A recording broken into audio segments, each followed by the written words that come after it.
The Commander format, it's supposed to be fun. Keep your players engaged with these 5 red cards.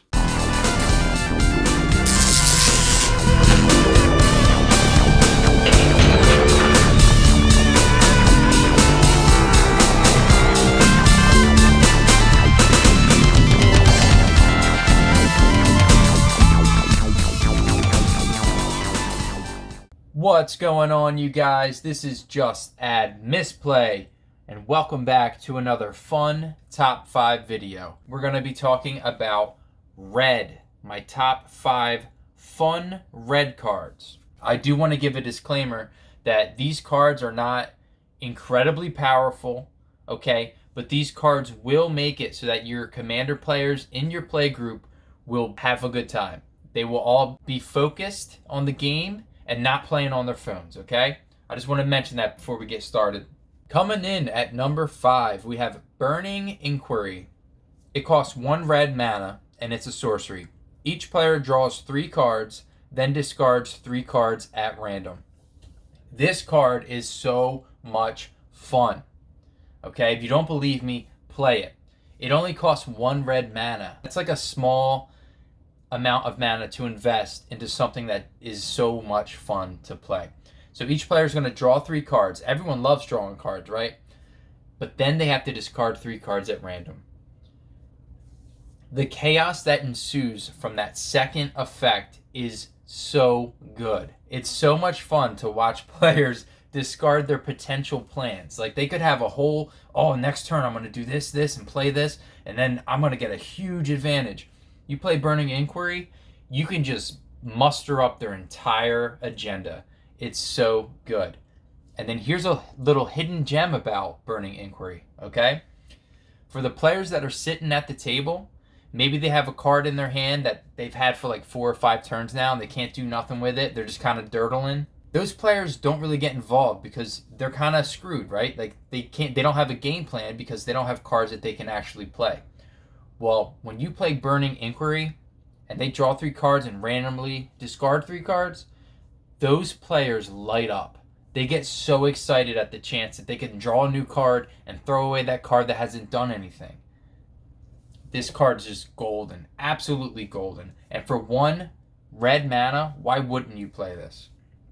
Up next, we got Goblin Motivator, another 1 red mana investment. It is a 1/1 creature that is a Goblin Warrior. It has an ability that you tap it and you can give a creature haste until end of turn.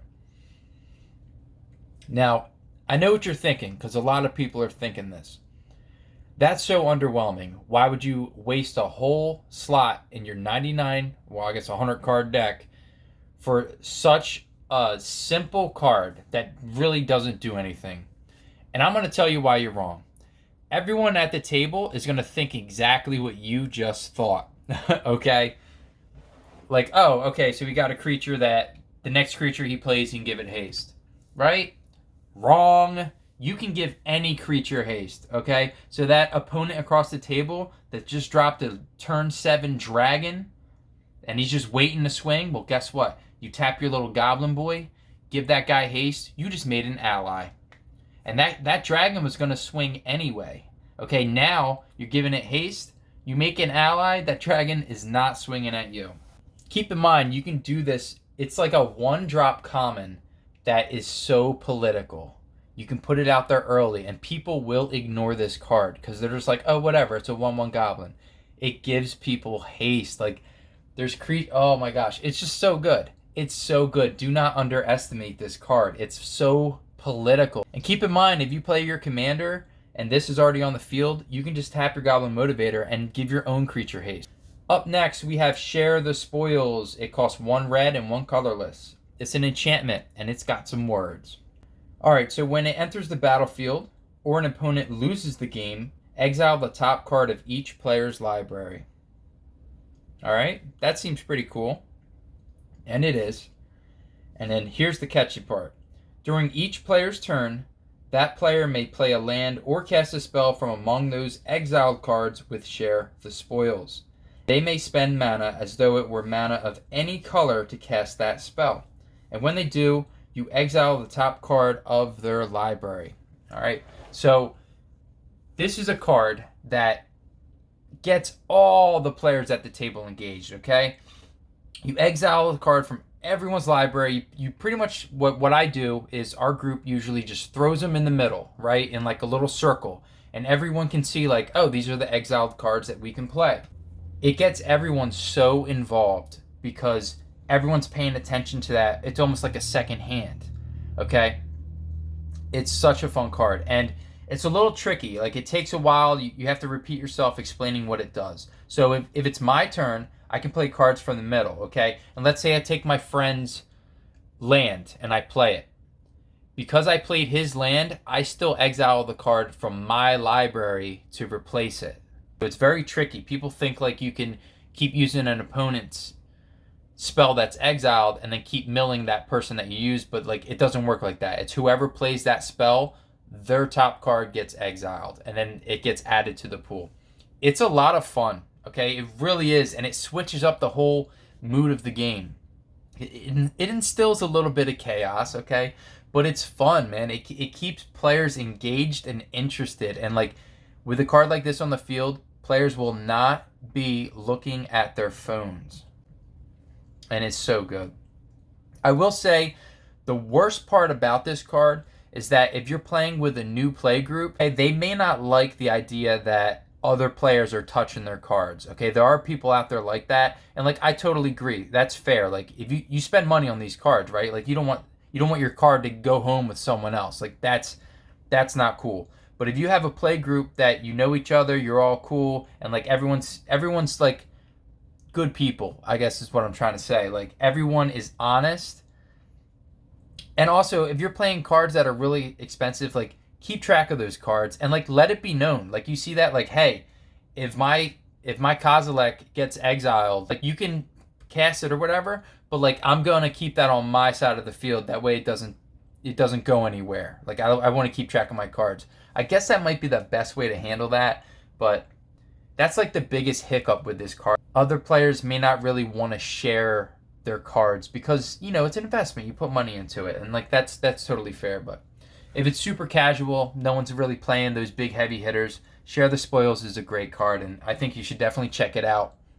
Just play it at least once. If you have any doubts, throw it in one deck and see how it goes. See how you like it. And also, take note of your players' reactions, like everyone's reactions around the table when you're playing these red cards, okay? Coming in at number 2, we have Humble Defector. It is a human rogue creature that costs 1 red and 1 colorless. And it's a 2/1, doesn't really matter. You tap it and you draw 2 cards, and then target opponent gains control of Humble Defector, and you can only activate this ability during your turn. So activate it at sorcery speed, essentially. This card's great, okay? You're going to tap it and draw 2 cards instantly. So you pay 2 mana to draw 2 cards in red. That's really good. And then on top of that, you get to pass it to a friend. If you have someone at the table who's missing a land drop, give them this card. Let them draw that land drop. Like, if someone at the table isn't really playing the game, isn't able to cast spells or anything like that, it's like, it feels bad. We've all been in those moments, right? We've all had the time where you get mana screwed, or you got nothing but big dumb creatures in your hand. You can't do anything. It's such a huge disconnect. Humble Defector can fix that, and he can fix that big time.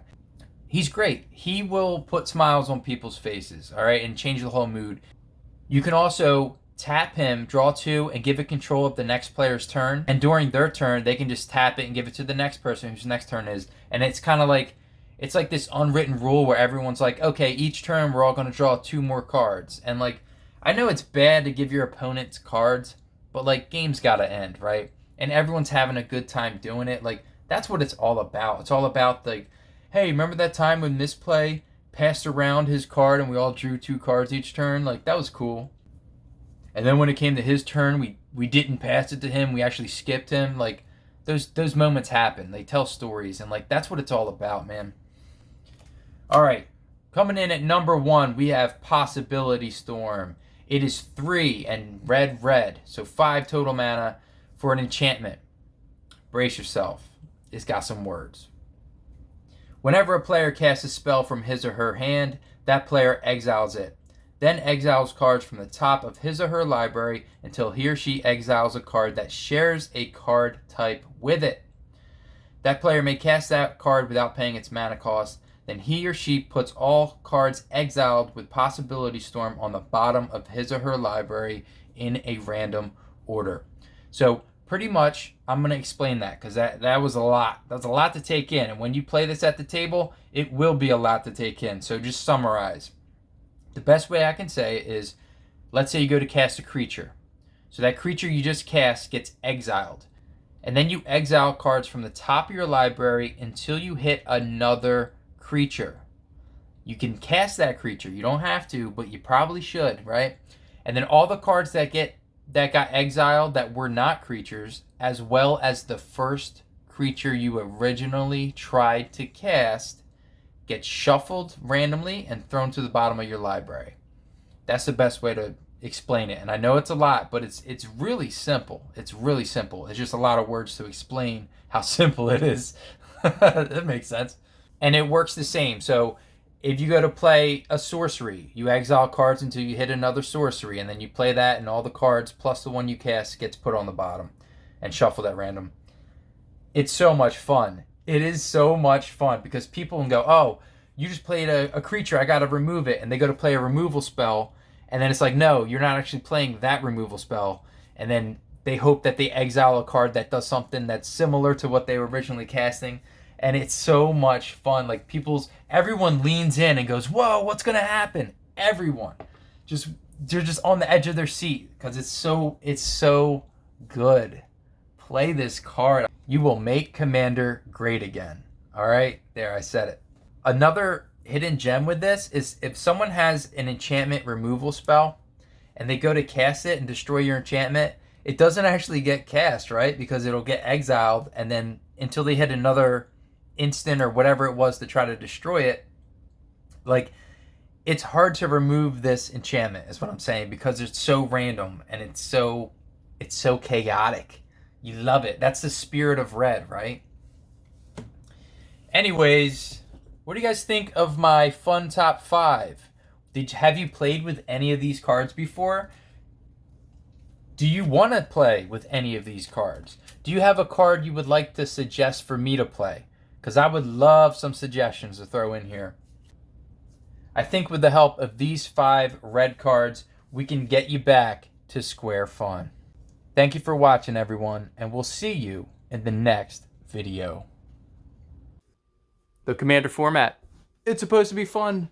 Keep your players engaged with these 5 red cards. Yeah, the Commander format. The Commander format. It is supposed to be fun. Don't like that.